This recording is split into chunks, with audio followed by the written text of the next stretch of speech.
kecantikan kulit wajahmu. Mau itu jerawat, flek hitam, bopeng atau untuk mencerahkan kulit jadi glowing maksimal. Kunjungi kami di Jalan Trunojoyo nomor 325, 327 Laden Pojok, Kecamatan Pamekasan, Kabupaten Pamekasan. Benings Klinik Pamekasan, winner in everything.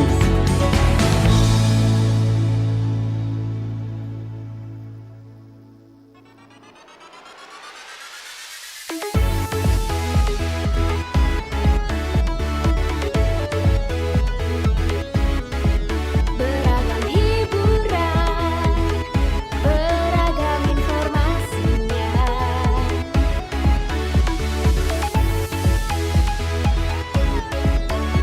Radionya Kerabat Madura. Assalamualaikum warahmatullahi wabarakatuh. Selamat pagi untuk seluruh kerabat Teralita dimanapun Anda berada. Saya Yuda Clarissa kembali menyapa Anda kerabat tentunya dalam rangkaian program talk show edisi hari ini Senin 15 Juni 2026. Selamat pagi dan selamat menjalankan aktivitas bagi kerabat Teralita dimanapun Anda berada. Kita kembali menyapa Anda kerabat selama formasi 1 jam ke depan.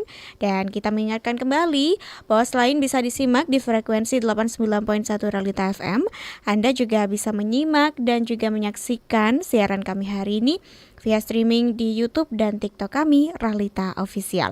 Bersama Yuda Clarissa, kerabat Realita, kita punya tema hari ini tentang kampung keluarga berkualitas dan pelayanan kontrasepsi dalam rangka Hari Keluarga Nasional atau Harganas ke-33 tahun 2026. Dan di studio sudah bersama dengan Ayu, ada Ibu Rusmiati KWSH selaku Koordinator PKB Kecamatan Pamekasan dan juga Bapak Muhammad Syafiuddin SOS selaku Koordinator PKB Kecamatan Palengaan Kabupaten Pamekasan. Kita sapa dulu dua narasumber kita di pagi hari ini yang sudah luar biasa semangat untuk memberikan edukasi untuk kita semua. Ada Bu Rus dan juga Pak Udin. Assalamualaikum, selamat pagi Bapak Ibu. Waalaikumsalam, selamat pagi. Semangat pagi. Terima kasih Bapak Ibu sudah hadir. Bagaimana, punya kabar hari ini? Alhamdulillah sehat, walafiat seperti itu. Iya, ini minggu kedua bersama dengan kita sebutnya Dinas KB ya, karena terlalu panjang saya kadang lupa. Ya, ini dalam rangka Hari Keluarga Nasional atau Harganas ke-33 tentang tema Kampung Keluarga Berkualitas dan Pelayanan Kontrasepsi. Kita mulai dari Kampung Keluarga Berkualitas atau Kampung KB. Kita tahunya kan KB itu keluarga berencana ya. Nah, ini sejak kapan istilah KB keluarga berencana ini menjadi keluarga berkualitas? Nah, ini siapa yang mau jawab dulu? Pak Udin deh, boleh, silakan. Oke, terima kasih Mbak Ayu.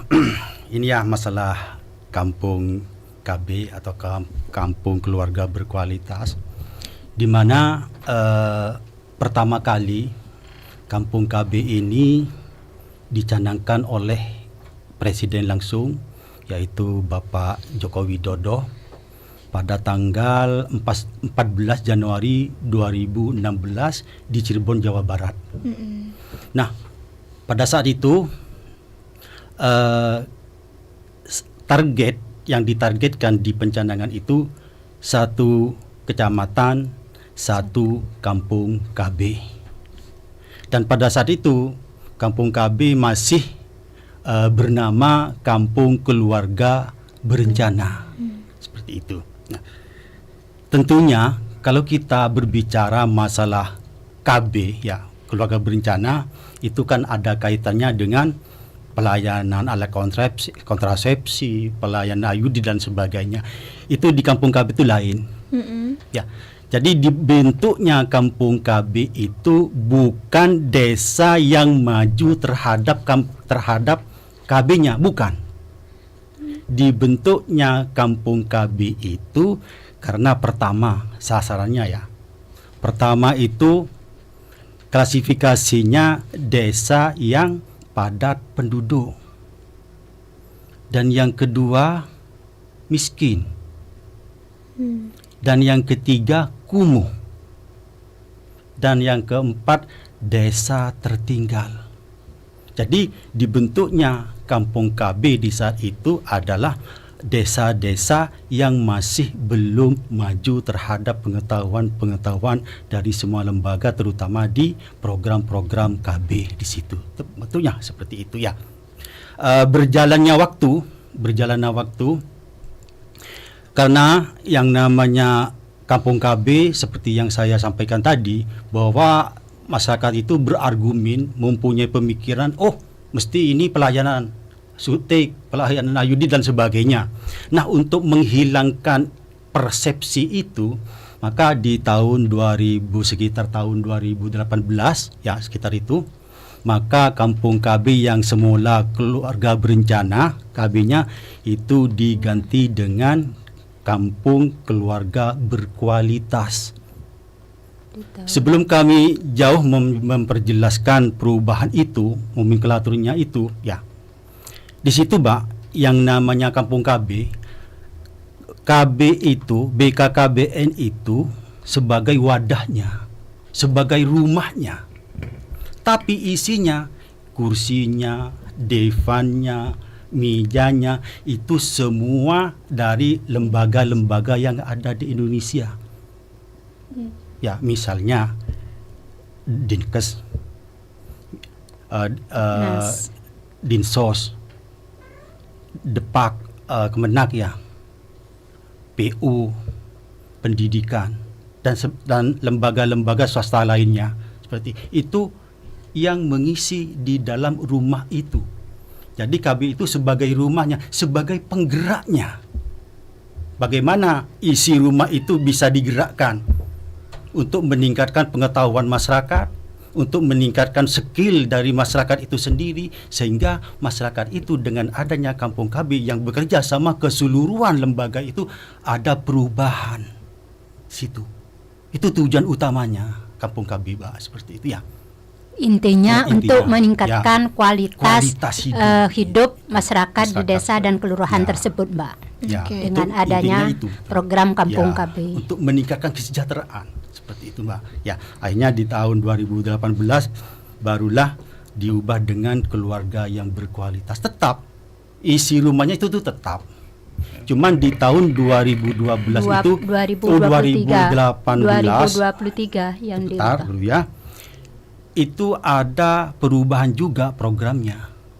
Yang semula itu satu desa ya, yang kumuh dan sebagainya yang sudah saya sebutkan tadi, di tahun 2018 itu selain diganti keluarga berkualitas, itu satu desa itu harus membentuk Kampung KB baru dengan klasifikasi ada kasus stunting di situ. Lokus stunting yang ada, lokus stuntingnya di situ. Jadi ada tambahan program di situ. Tahun 2018.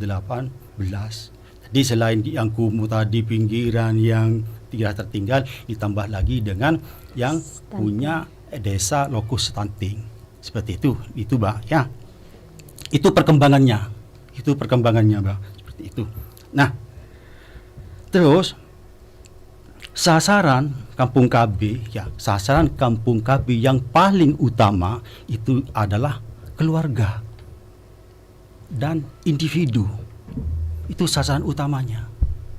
Karena apa? Karena yang namanya keluarga itu merupakan pondasi bagi negara untuk maju. Pondasinya itu masyarakat itu sebagai pondasi. Keluarga yang paling terendah itu adalah keluarga. Kalau keluarga kuat, insya Allah negara akan kuat. Kalau keluarga makmur, insya Allah negara juga akan makmur, juga akan kuat. Tapi sebaliknya, kalau keluarga itu lemah, berarti otomatis negara juga lemah. Karena apa? Semua pendapatan, semua kegiatan-kegiatan itu semuanya berada di tingkat bawah yang namanya keluarga. Makanya Kampung KB itu merekrut semua lembaga-lembaga untuk membentuk karakter perubahan-perubahan masyarakat, sehingga ada perkembangan-perkembangan seperti itu, Mbak. Ya. Nah, selain itu, ya, ada 4 sasaran yang kita lakukan di dalam program Kampung KB itu, yang kita harus ada di dalam Kampung KB itu. Yang pertama, Mbak, sasaran utamanya yang harus ada 4 sasaran strategi yang kita harus lakukan bersama. Seperti itu. Yang pertama adalah penyelenggaraan data. Karena sebelum terbentuknya Kampung KB ya, data-data yang ada di desa itu tidak ada. Ada cuman tidak maksimal. Ada tapi belum lengkap. Gitu. Jadi dengan adanya Kampung KB ini ya, pertama yang harus diselenggarakan di dalam Kampung KB itu adalah penyelenggaraan data.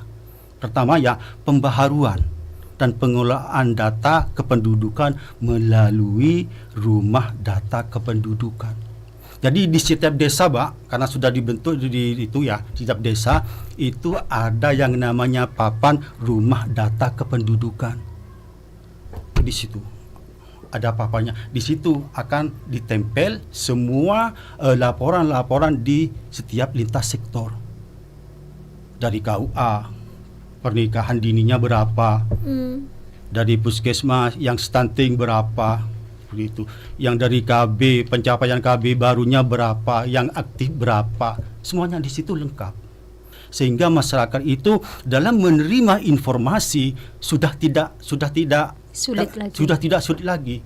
Tinggal masyarakat itu melihat di rumah data kependudukan, insya Allah akan memperoleh data yang diinginkan. Dari pendidikan juga, yang tidak sekolah berapa, yang out berapa, yang lulus berapa, itu ada semua di itu. Selain di papan rumah data kependudukan itu, Pak, juga ada rumah dataku ya. Rumah dataku Rumah yang dataku, berisi semua yang berisi data-data yang ada di ya, desa tersebut. Itu kerjasama dengan kepala desa. Jadi setiap penyuluh KB itu berkonsultasi, mengadvokat para kepala desa untuk meminta satu ruangan untuk dijadikan tempat data KB seperti itu. Jadi ada khusus di situ, Bang. Di ruangan balai desa.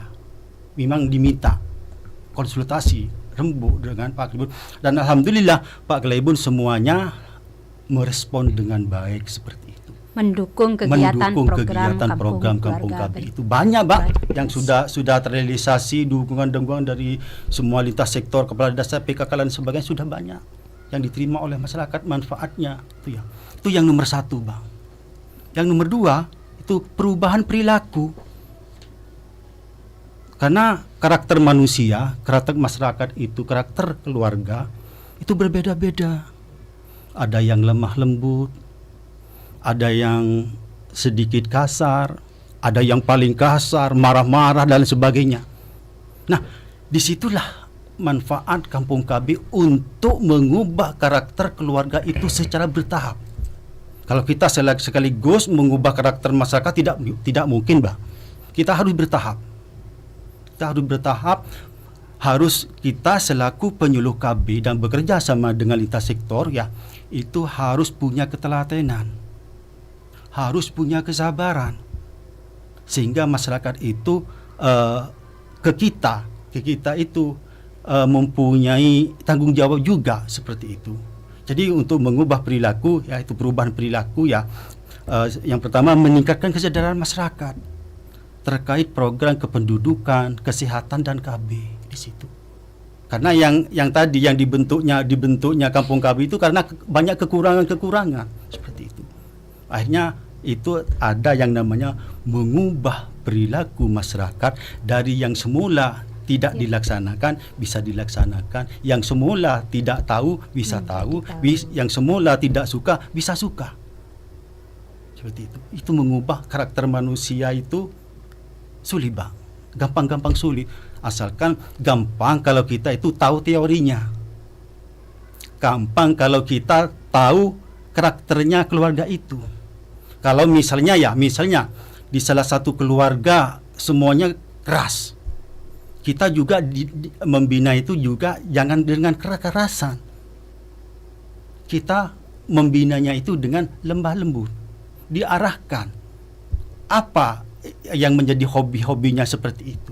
Kemana kita mengarahkan masyarakat itu sehingga masyarakat itu bisa mengubah secara bertahap yang namanya karakter.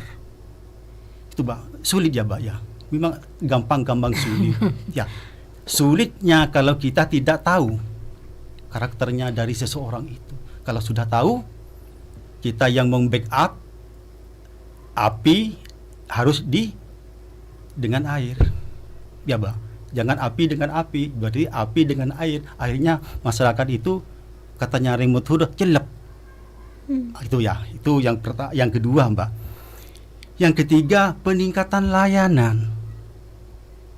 Nah, pada umumnya ya, layanan semua sebelum adanya Kampung KB ya, itu agak sulit. Layanan-layanan itu kurang memperhatikan dari keperluan dari masyarakat itu. Sehingga masyarakat itu, Mbak, di saat misalnya ya, dia butuh dan tidak dihiraukan, diacuhkan oleh kita, ya tentunya marah, Mbak, kecewa. Mbak saja ya, kalau diacuhkan misalnya mau daftar ini, sudah nyampe ke nomor antriannya, diacuhkan, ya dibiarkan dan tidak layani, mesti sampean marah. Seperti itu. Dengan adanya program Kampung Keluarga Berencana ini, layanan, Mbak, kita yang semula itu masyarakat bisa marah-marah, kita akan memberikan solusinya. Oh kok begitu, oh kok begini, sampean kok begini, ini solusinya. Memberikan edukasi ke masyarakat, sehingga masyarakat itu, oh iya, itu semuanya ada aturannya, kan seperti itu ya.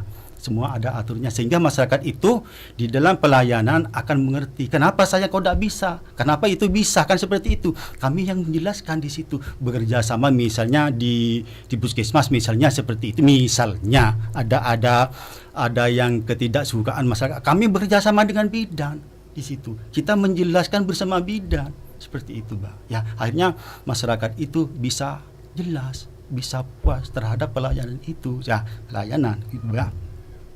Jadi mempermudah akses rujukan dan layanan kesehatan, gizi, pendidikan serta perlindungan sosial.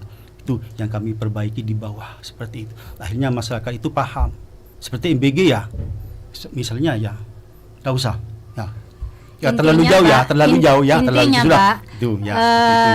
Ya. Program keluarga berkualitas ini intinya untuk meningkatkan kualitas hidup masyarakat yang ada di desa dan kelurahan tersebut, sehingga katanya tadi Pak Udin, yang tidak tahu menjadi tahu, yang tidak bisa menjadi bisa, terus yang masih kurang bisa lebih ditingkatkan melalui cuma melihat dari data Kampung KB itu semuanya, karena di rumah data itu sudah terpancang data-data yang ada di desa tersebut. Oke. Ya. Dan yang terakhir, Mbak, penataan lingkungan. Penataan lingkungan itu perlu, Mbak. Terutama sanitasinya, MCK-nya, lingkungannya, yang semula kumuh, yang semula tidak dibersihkan, yang semula MJK tidak punya, itu ya. Kami kerjasama dengan puskesmas bagaimana MJK-nya bisa diperbaiki, bagaimana tingkah lakunya masyarakat bisa diperbaiki melalui PHBS, ya seperti itu. Akhirnya alhamdulillah sudah membuahkan hasil. Semuanya yang nama MJK sudah baik, MJK di dalam keluarga maupun MJK yang mandiri di masyarakat itu sudah ada seperti itu. Jadi kebersihan itu sudah dari sanitasinya ya, PHBS, dari perumahannya, fasilitas umumnya, mendukung tumbuh kembangannya. Alhamdulillah sekarang sudah ada perkembangan dengan adanya Kampung KB, dan Kampung KB itu semuanya lintas sektor di situ ada berkecimpung di situ. Semuanya bekerja seperti untuk mensukseskan masyarakat yang adil, makmur, keluarga bahagia dan sejahtera. Itu Bang, itu tujuan dari Kampung KB seperti itu. Monggo, mungkin dari saya seperti itu Bang yang kami sampaikan. Sudah luar biasa lengkapnya penjelasan. Kayaknya satu tema Kampung Keluarga Berkualitas sudah terjawab oleh Pak Udin. Insya Allah. Nah, saya penasaran di sini tahun 2016 tercatat begitu di Desa Berenta Pesisir, Kecamatan Telanakan, ini yang pertama kali dicanangkan begitu. Betul. Nah, sekarang begitu seperti apa bentuk real dari kegiatan Kampung Keluarga Berkualitas ini? Realnya Mbak, ya kita akan kerjasama dengan semua lintas sektor ya. Misalnya ya, kita memperbaiki tadi ya pelayanan penataan lingkungan yang namanya MCK ya sudah dari PU sudah dibuatkan bagi Masyarakat yang masih belum punya MCK mempunyai dari PU MCK. Pak. Itu dari PU pusat sudah dijelaskan. Yang namanya Pamsimas ya pengadaan air bersih untuk masyarakat itu sudah ada seperti itu. Masyarakat yang semula kumuh itu sudah mulai sudah sehat. Masyarakat yang pertama itu yang dicanangkan ditelanangkan itu yang semula tidak mau ikut KB, alhamdulillah sekarang sudah ikut KB semua. Bukan semua ya. Meningkat, Sudah ada peningkatan semua itu. Asalkan kita itu harus ada didukung semua lintas lembaga yang ada di situ. Kalau hanya kami Mbak yang bergerak, insya Allah tidak akan berhasil. Karena ini skopnya nasional seperti itu. Cuman yang menjadi rumahnya itu adalah KB. Jadi semuanya harus kerja. Jadi kalau hanya satu KB, BKBN saja yang bekerja, insya Allah tidak akan berhasil. Seperti itu. Karena semuanya bergerak, maka di situ ada peningkatan di situ. Mbak mau lihat ketenakan. Oke, di situ masih terpampang ya yang namanya Gapura Kampung KB ya, seperti itu Mbak. Memang pertama kali yang dicanangkan itu di Berita Pasir ya. Iya. Itu ya. Itu kata kerjasama semua lintas sektor yang ada di Kabupaten Pamekasan. Jadi BKKBN itu Mbak sebagai leading sektornya. Tapi ke semua lintas sektor terkait ikut bertanggung jawab dalam rangka mencapai program Kampung Keluarga Berkualitas. Jadi harus saling dukung Mbak untuk keberhasilan program Kampung Berkualitas. Gitu Mbak. Baik, kita akan jeda sebentar Bapak Ibu. Kita akan mulai lagi tentunya dengan tema kita pada pagi hari ini. Jadi jangan kemana-mana, kerabat Realita tetap setia di 89.1 Realita FM, ragam hiburan dan informasi.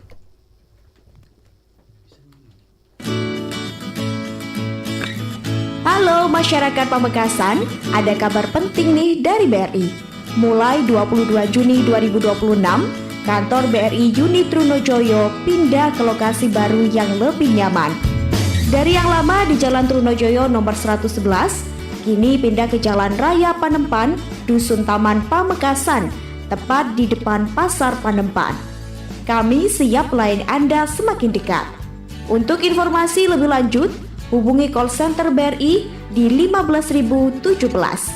BRI melayani dengan setulus hati.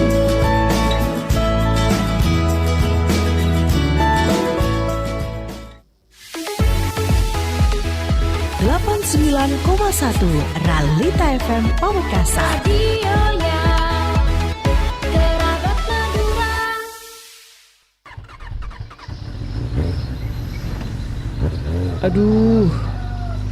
Aduh, peti mata ya. Sakit apa napa kak? Mak mulain gelek sampian ros-roan sakit mata. Tauh le, ya mulain malam tak lem nyaman mata. Tore apa reksa bain kak? Mak lek temu cek sakit napa? Apriksa ada melek, engkau tako mun apriksa. Engki ka dokter kak. Tore mun mangkat tapas. Njek rale, engkau tak andi bese polele si apriksa ah.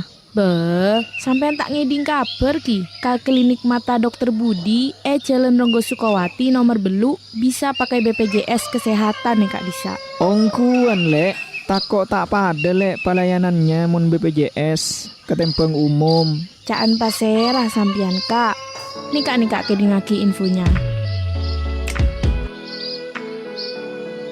Halo masyarakat Madura. Jika Anda mengalami keluhan mata, jangan khawatir. Klinik Mata Dr. Budi hadir untuk Anda, memberikan layanan prima yang mudah, cepat dan setara kepada peserta Jaminan Kesehatan Nasional atau BPJS Kesehatan. Menerima layanan pendaftaran NIK atau KTP atau KIS digital. Tidak meminta dokumen fotokopi sebagai syarat pendaftaran kepada peserta. Memberikan pelayanan tanpa biaya tambahan di luar ketentuan. Tidak melakukan pembatasan hari rawat pasien sesuai indikasi medis. Memberikan pelayanan obat yang dibutuhkan dan tidak membebankan peserta untuk mencari obat jika terdapat kekosongan obat. melayani peserta sepenuh hati dengan ramah tanpa diskriminasi. Iklan layanan ini dipersembahkan oleh Klinik Mata Dr. Budi.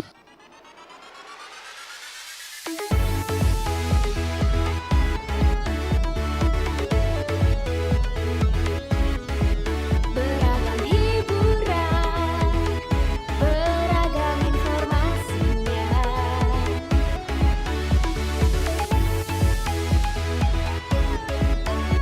Radionya Kerabat Madura. Be smart, be healthy. Halo kerabat Realita FM, pengen konsultasi tentang kesehatan atau konsultasi tentang gizi? Atau pengen tahu tentang program seputar RSUD Smart Pamekasan? Kami membawa pasien dengan keluhan lemah tangan dan kaki kiri hingga Nah, 1 jam di sini nih, Be Smart, Be Healthy. Program siar bincang santai bareng pakar hebat Rumah Sakit Smart Pamekasan. Tiap hari Jumat jam 9 pagi sampai dengan selesai.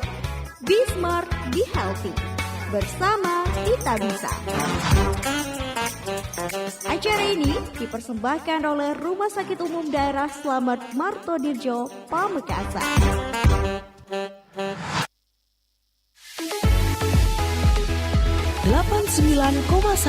Realita FM Pamekasan. Radionya Kerabat Madura.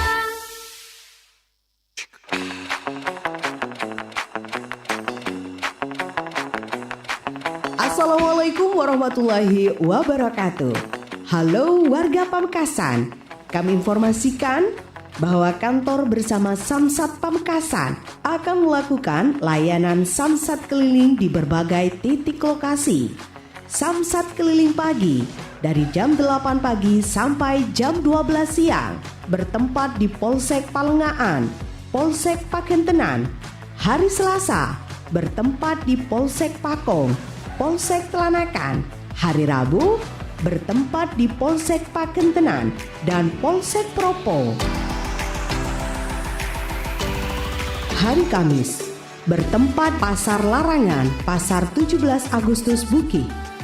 Hari Jumat bertempat Polsek Pakong, Polsek Palengaan. Hari Sabtu Kecamatan Galis, Alun-alun Arek Lancor. Samsat keliling malam dari jam 19.00 sampai jam 20.30. Hari Senin sampai hari Sabtu bertempat di Alun-alun Arek Lancor. Informasi ini dipersembahkan oleh Badan Pendapatan Daerah UPT Pengelolaan Pendapatan Daerah Kabupaten Pamekasan. Terima kasih. Wassalamualaikum warahmatullahi wabarakatuh.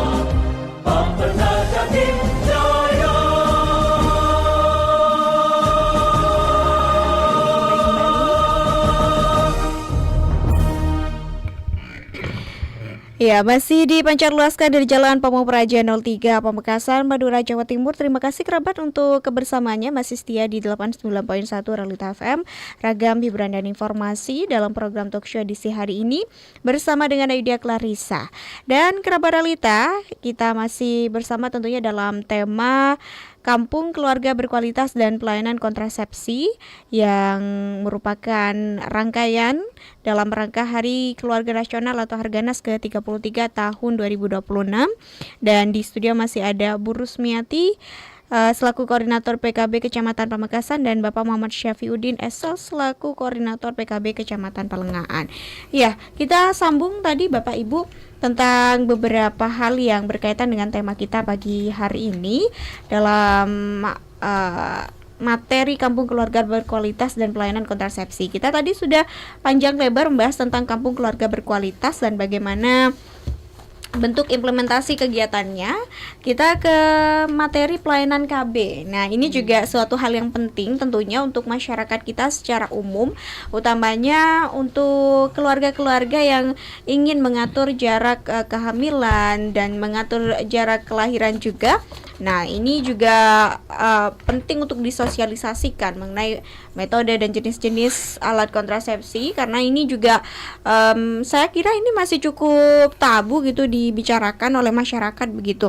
seakan-akan ini sesuatu yang tidak penting, padahal ini penting sekali begitu untuk mencegah bagaimana anak-anak bisa tetap dididik dengan baik, dengan penuh cinta kasih. Karena kalau kita tahu jarak kelahiran terlalu dekat, tentunya fokus orang tua untuk memberikan pendidikan, memberikan pengasuhan juga kurang lebih agak berkurang begitu. Nah, kita ke tema pelayanan KB.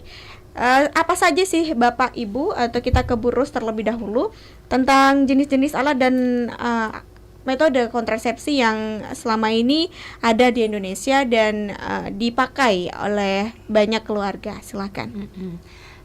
Ini Mbak, mengenai jenis-jenis alat kontrasepsi. Yang pertama ada pil, ada suntik, ada implan atau susu, IUD atau spiral, MOP, MOW. Tapi untuk jenis-jenis alat kontrasepsi ini ada yang non hormonal dan ada yang hormonal. Betul. Yang non hormonal ini berupa alat kontrasepsi yang namanya IUD atau spiral. Yang hormonal ini berupa suntik, pil, susu KB atau implan. Dan ada macamnya juga, ini dibagi menjadi MKJP dan non MKJP.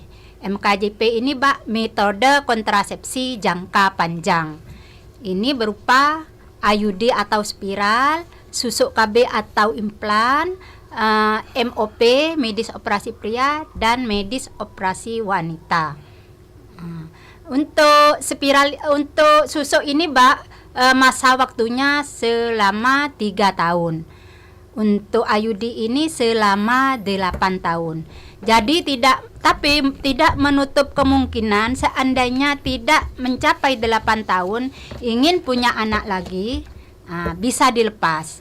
Karena KB ini kan tujuannya mengatur jarak kelahiran, bukan mencegah.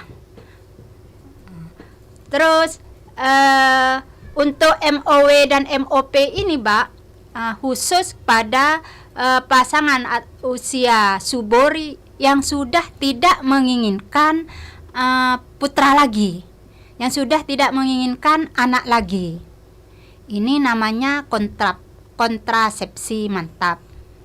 Dan ini harus melalui persetujuan antara suami istri dan dilaksanakan di rumah sakit umum. Kalau di sini kebetulan pada hari ini ada screening kesehatan dalam rangkaian untuk pelayanan MOW nanti di tanggal 17 dan tanggal 18. Oke. Baik. Nah, ada beberapa jenis tadi alat-alat juga metode kontrasepsi yang dijelaskan oleh Ibu Rus. Nah, ini kan yang juga jadi pertanyaan saya, ada yang metode hormonal dan non hormonal. Seringkali orang takut menggunakan KB karena ada pengaruhnya begitu. Misal katakanlah berat badan jadi naik berlebih, terus wajah jadi kusam, terus mempengaruhi juga kepada tubuh perempuan begitu. Nah, bagaimana sebenarnya petugas-petugas mensosialisasikan hal-hal seperti ini begitu supaya mencegah masyarakat? Dan awalnya saya juga takut menggunakan KB karena takut ada perubahan, mana sudah hamil, perubahan sudah luar biasa pada tubuh, apalagi ketika kita pakai KB makin acak-acakan lagi seperti haid dan segala macam. Nah, ini bagaimana petugas memberikan sosialisasinya? Silakan mungkin Pak Udin. Ya, terima kasih. Tadi Bu Rus sudah menjelaskan tentang macam-macam alat kontrasepsi KB. Jadi alat kontrasepsi KB itu ada 7 macam seperti yang disampaikan oleh Bu Rus. Ya, ada yang hormonal dan ada non hormonal. Situ sudah dijelaskan. Ya, cuman kami di sini akan menambah dari apa yang disampaikan oleh Bu Rus tentang bagaimana proses dari pelaksanaan pelayanan KB itu sendiri. Yang 7 itu, apa efek sampingnya, apa manfaatnya dari penggunaan alat kontrasepsi KB itu. Ya, yang pertama ya proses pelayanan pemasangan dan pelayanan itu misalnya ya prosesnya berbeda-beda. Misalnya kalau suntik itu ada yang 1 bulanan, ada yang 3 bulanan.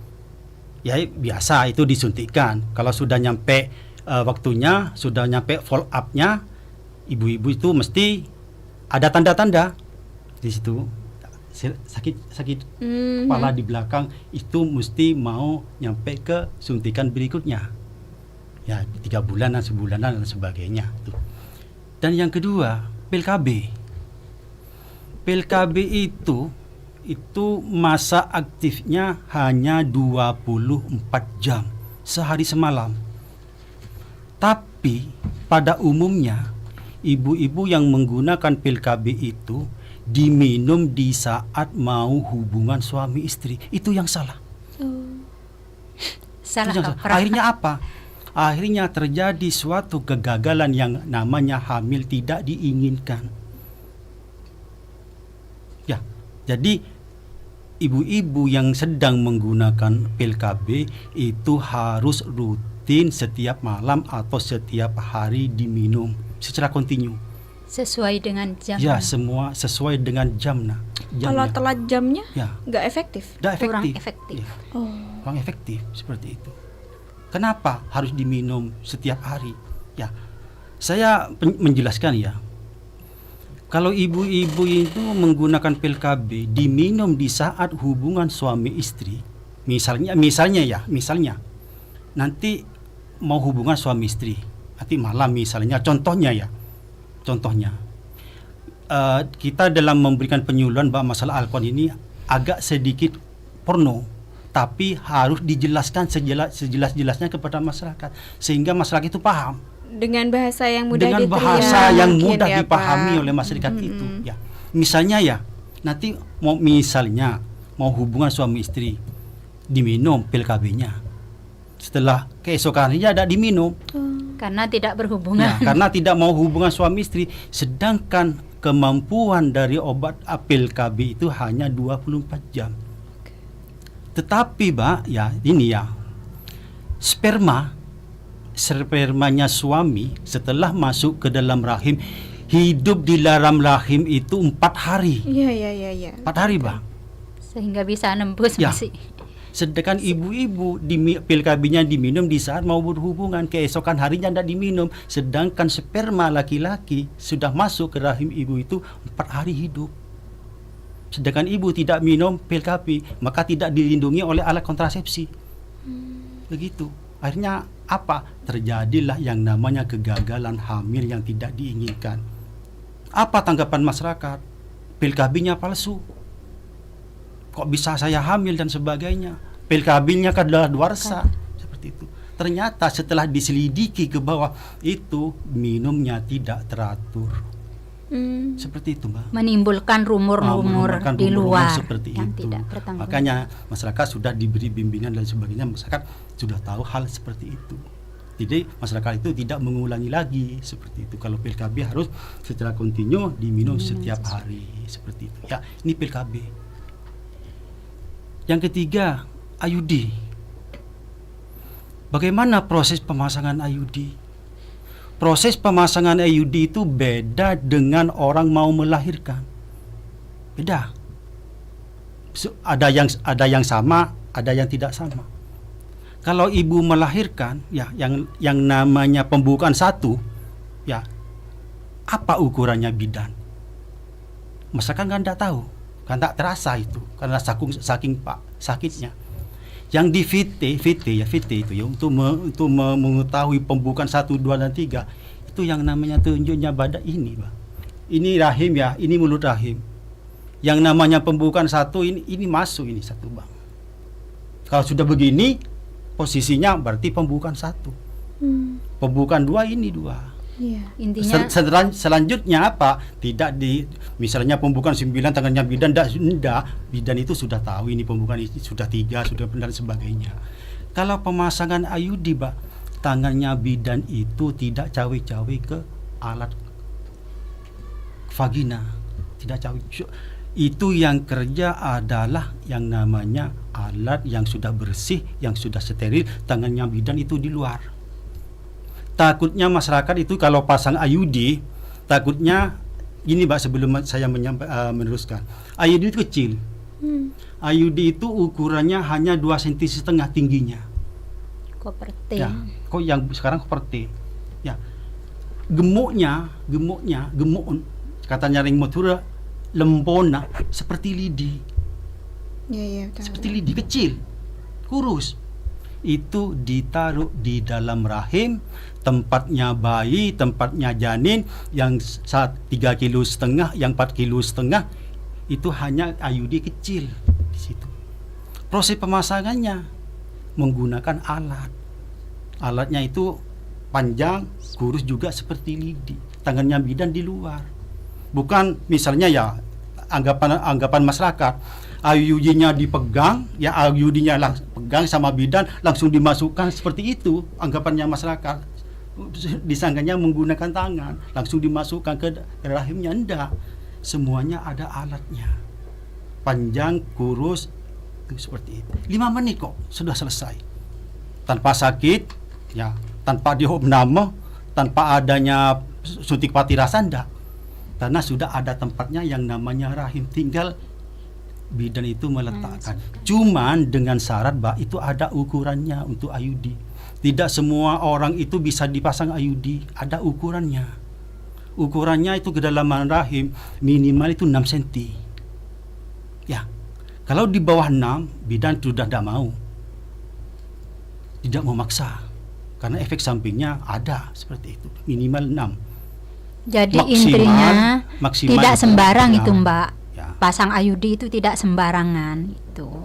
Sudah ada ahlinya. Jadi tidak usah takut-takut itu. Betul ya. Tuh.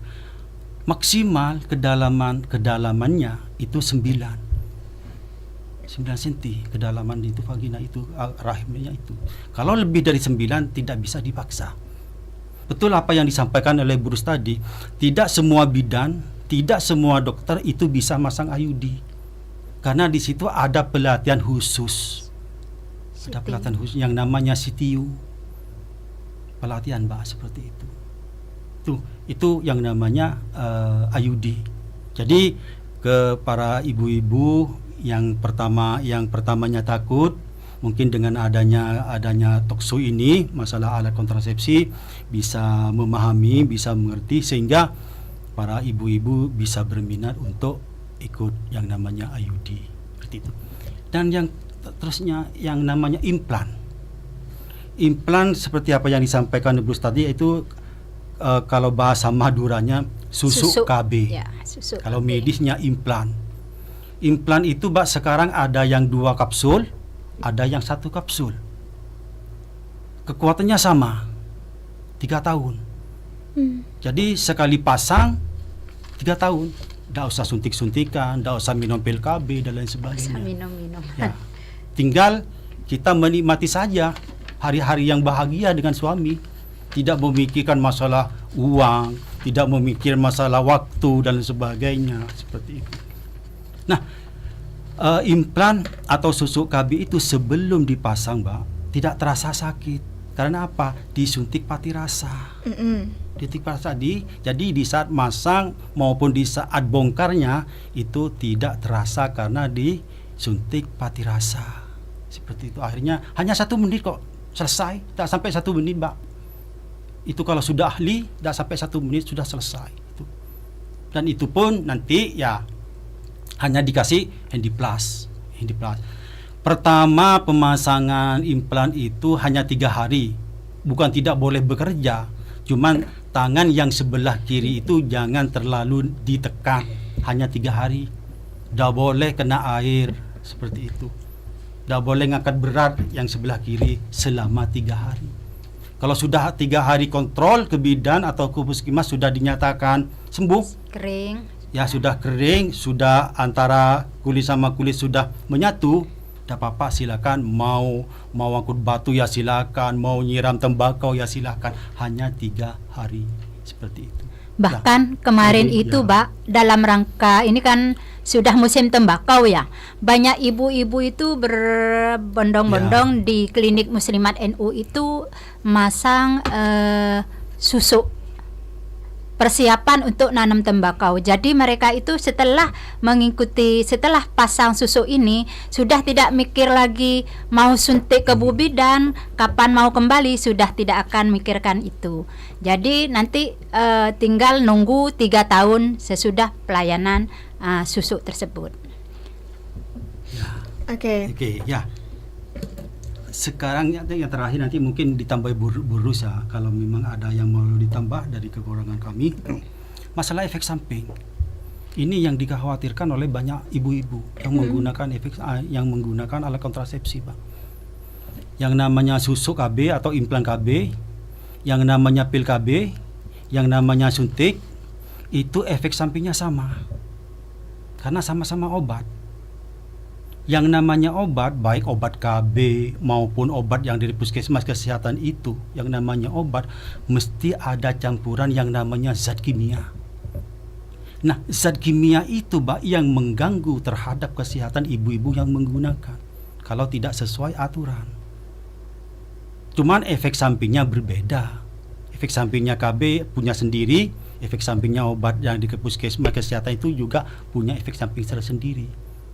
Saya sekarang mau membicarakan masalah efek sampingnya alat kontrasepsi yang 3 ini, yang berupa hormonal, suntik, pil KB, sama implan atau susu KB. Efek sampingnya sama, cuman prosesnya tadi sudah kami jelaskan ya. Apa efek sampingnya? Yang pertama, ibu-ibu yang menggunakan obat ini, hormonal. Pertama, ibu-ibu yang tidak pernah ikut KB, ya, pas setelah lahir ikut suntikan atau implan atau pil KB, itu yang namanya head masih belum normal. Kadang-kadang banyak, ya. Kadang-kadang bersih, kadang-kadang keluar lagi. Ya, kadang-kadang keluar lagi. Kadang-kadang hanya ngeflek. Kadang-kadang sampai mustahadah. Itu pertama kali kalau suntik. Nanti kalau Mbak, normalnya kalau ibu-ibu menggunakan ini, normalnya itu nanti minimal 1 tahun. Cukup lama. Cukup panjang. Karena apa? Karena obat itu dengan tubuh ibu itu masih beradaptasi, menyesuaikan diri. Loh, katanya apa ini? Katanya tubuh. Loh, kok ada orang asing masuk seperti itu? Akhirnya diproses sama itu, akhirnya untuk menyesuaikan headnya itu minimal 1 tahun normalnya. Yang pas mau rutin lagi. Iya, mau rutin. Ya. Bahkan, Mbak, kalau yang namanya obat itu pada umumnya tidak head. Tidak head, Mbak. Sedangkan head itu katanya Rasulullah adalah darah kotor yang harus keluar setiap bulan secara rutin bagi seorang wanita. Apapun barang kotor tidak keluar, maka timbullah yang namanya penyakit. Sering pusing seperti itu ya. Itu efek hormon, Mbak. Hormon ya. Headnya tidak normal, bahkan tidak head sama sekali. Yang kedua, efek sampingnya sering sakit kepala di belakang. Betul. Sering sakit kepala di belakang. Yang nomor 3, ngeflek. Itu ya, di pipi ngeflek seperti itu. Katanya orang Madura itu cana-canen. Itu ya. Gusam. Muah, gusam. Seperti itu, tidak bersih, tidak kinclong lagi. Seperti itu, Bang. Ya. Yang selanjutnya geringgingan, kesemutan, pegel-pegel semua. Badan terasa berat dan sebagainya. Yang paling menyedihkan, Mbak, hubungan suami istri itu tidak punya nafsu untuk melayani suami. Kurang bergairah, libidonya menurun. Karena apa? Menurun, Mbak. Karena wanita itu sudah mengandung hormon. Ditambah lagi dengan suntikan KB yang mengandung hormon. Akhirnya apa? Hormon ketemu hormon, akhirnya apa? Berlebihan. Akhirnya apa? Kalau sudah berlebihan, apapun bentuknya, kalau sudah berlebihan, maka timbulnya yang penyakit-penyakit yang tidak diinginkan, akhirnya lemah. Seperti itu. Sebenarnya ibu-ibu itu yang pakai hormonal, suntik, pil, susu itu bukan tidak mau melayani suami, tapi karena dari efek sampingnya obat itu. Makanya kami harapkan bagi bapak-bapaknya, para suami, ibu-ibunya yang menggunakan obat KB seperti suntikan, pil KB sama susu, apabila misalnya malam Jumat manis dibutuhkan, tidak mau, maka bapak-bapaknya jangan marah. Banyaklah istighfar. Banyaklah istighfar. Karena apa? Kalau bapaknya marah, maka ibu itu dosa. Karena melayani suami itu wajib. Kalau wajib tidak dilaksanakan maka dosa. Makanya bapak-bapak, ibu-ibunya yang masih menggunakan obat KB, bersabarlah. Kalau bisa menggunakan yang bukan obat, misalnya menggunakan yang namanya alat IUD. kontrasepsi IUD, itu lebih aman. IUD itu alat kontrasepsi yang bagi ibu menggunakan KB, tapi di tubuh itu seperti tidak menggunakan alat KB, semuanya normal. Itu kalau IUD seperti itu. Karena tidak mengandung berarti hormonal karena gitu tidak ya Pak mengandung Udin. Hormonal. Cuma alat Ya, saja. cuma alat saja. Cuman yang namanya IUD itu efek sampingnya hanya ada 3. Efek sampingnya IUD hanya 3. Itu pun hanya bersifat sementara. Walaupun tidak diobati akan sembuh dengan sendirinya. Pertama headnya seperti biasa masih belum teratur. Kalau ibu pasca persalinan 42 hari dari pasca persalinan ikut IUD, itu normalnya head itu antara setengah bulan sampai 1 bulan normalnya. Walaupun headnya tidak normal seperti itu, jangan menggunakan yang namanya suntik spotting itu, suntik pengampet atau pil pengampet. Jangan. Kenapa? Biar tuntas. Boleh menggunakan pil atau suntik pengampet itu boleh, cuman nanti setelah obatnya habis akan keluar lagi, tidak tuntas seperti itu. Nah, jadi bagi ibu-ibu pasca persalinan 42 hari setelah pakai IUD itu maksimal normalnya head itu adalah 1 bulan, minimal setengah bulan. Itu yang pertama Dan itu pun kalau memang terjadi hal seperti itu, ibu-ibu yang menggunakan IUD jangan panik, rileks aja, santai saja, jangan dibuat pikiran dan sebagainya seperti itu. Itu ada solusinya, ada obatnya. Kalau sampai 1 bulan ibu masih spotting, ibu masih headnya masih belum normal, itu ada obatnya, Mbak. Saya menyediakan obatnya.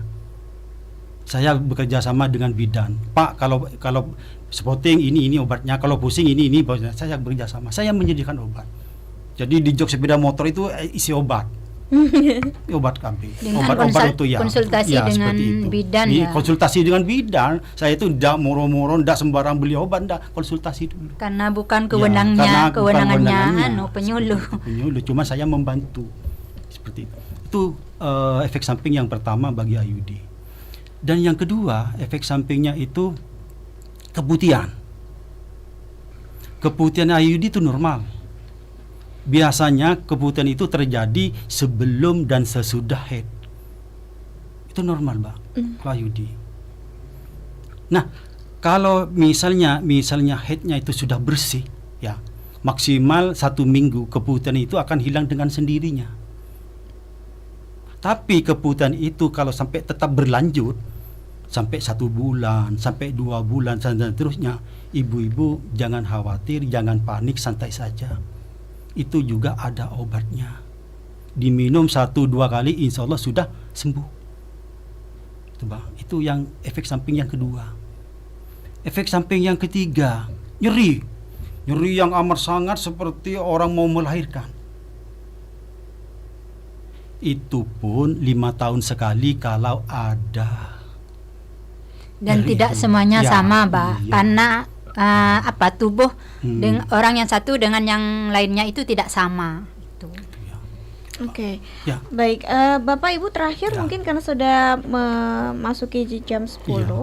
Ini juga terakhir di sini ada dijelaskan bahwa pelayanan gratis untuk metode kontrasepsi jangka panjang dan non MKCP ini bisa dimulai 8 Juni hingga 8 Juli. Bisa menghubungi penyuluh KB terdekat yang ada di kecamatan domisili masing-masing. Ini mungkin bisa di-share kepada masyarakat informasi ini.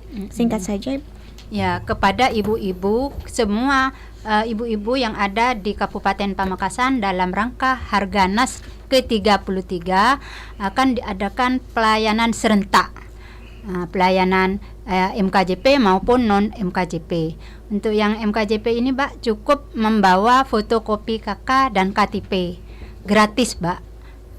Pelayanannya di Vaskes yang sudah melakukan MOU dengan BKKBN. Tidak dipungut bayaran sepersen pun. Itu nanti kalau memang ada yang berminat berhubungan dengan penyuluh atau kader KB yang ada di desa dan kelurahan masing-masing. Nambah bayar dari Mbak Ruziania, ini yang gratis ini bukan di saat momen saja. Jadi setiap harinya bagi ibu-ibu yang kepingin, yang berminat ikut IUD, yang berminat ikut implan, semuanya gratis. Jadi bukan hanya di momen-momen saja. Jadi pelayanan tiap harinya itu gratis, Pak. Hanya seperti apa yang disampaikan Ibu Rus tadi, hanya persyaratnya bawa KTP. Gratis, semuanya BKKBN yang membayar. Selain itu, selain gratis, Mbak, juga akseptor itu mendapatkan yang namanya transport, mendapatkan konsumsi. Ya. Jadi akseptor itu sama BKKB itu memang dimanja, Mbak. Memang dimanja seperti itu. Karena tujuannya itu untuk mensejahterakan keluarga kecil bahagia dan sejahtera dengan 2 anak cukup. Itu dulu ya seperti itu. Sekarang yang namanya 2 anak lebih baik. 2 anak lebih baik seperti itu. Monggo silakan. 2 anak lebih sehat. Ya, 2 anak lebih sehat begitu. Kalau memang ini karena waktunya waktunya terbatas, mungkin para masyarakat, terutama ibu-ibu, keluarga ingin berkonsultasi masalah alat kontrasepsi KB, bisa berkunjung ke Balai Penyuluhan di masing-masing kecamatan. Di situ alhamdulillah semuanya ada petugasnya, ada penyuluh KB-nya seperti itu.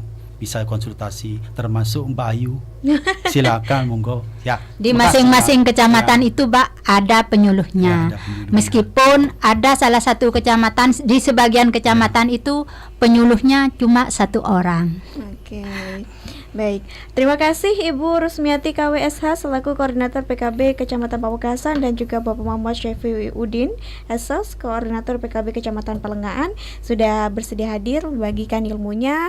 Insya Allah suatu saat kita bisa ketemu lagi dan sharing-sharing lagi. Dan terima kasih untuk kerabat Realita juga. Akhirnya kita sudah sampai di akhir kebersamaan kita di hari ini kerabat. Saya Yuda Clarissa pamit undur diri, stay healthy dan keep positif. Wassalamualaikum warahmatullahi wabarakatuh.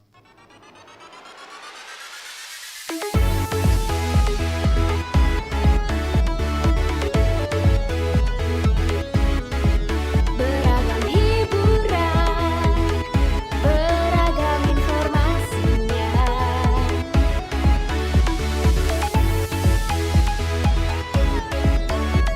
Radionya Kerabat Madura.